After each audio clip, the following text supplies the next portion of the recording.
Alyssa, I was talking with a manager in a startup, and she asked if we had any advice.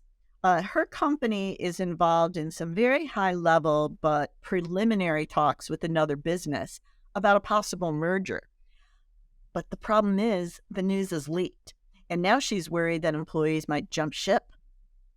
That's a pretty common worry about restructuring and any other kind of anticipated change. People are often worried that their most talented people are going to jump ship in those cases. And sometimes employees are worried about changes that aren't even going to happen. So, right now, we're seeing some sectors having layoffs.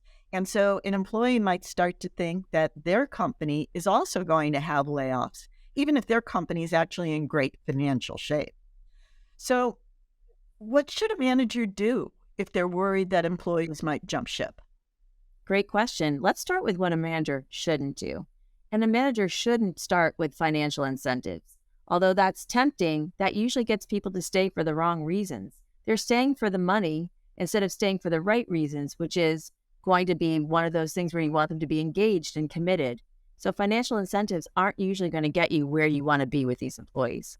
What managers can do instead is conduct stay interviews.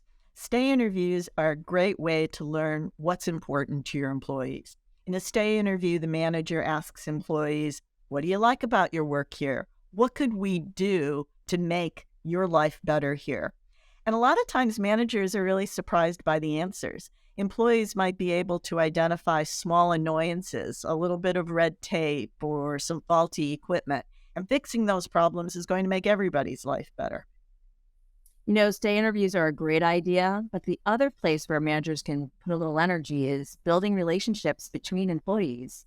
Employees who are connected to other people, we call that embeddedness, are those people who are less likely to leave. And you can embed those relationships by things like employee resource groups, where you can have people meet along a common interest. People who are embedded with their customers, their mentors, their mentees, are less likely to leave. So let's see, we've got don't rely on financial incentives, conduct stay interviews, and strengthen relationships. That's retention in a nutshell.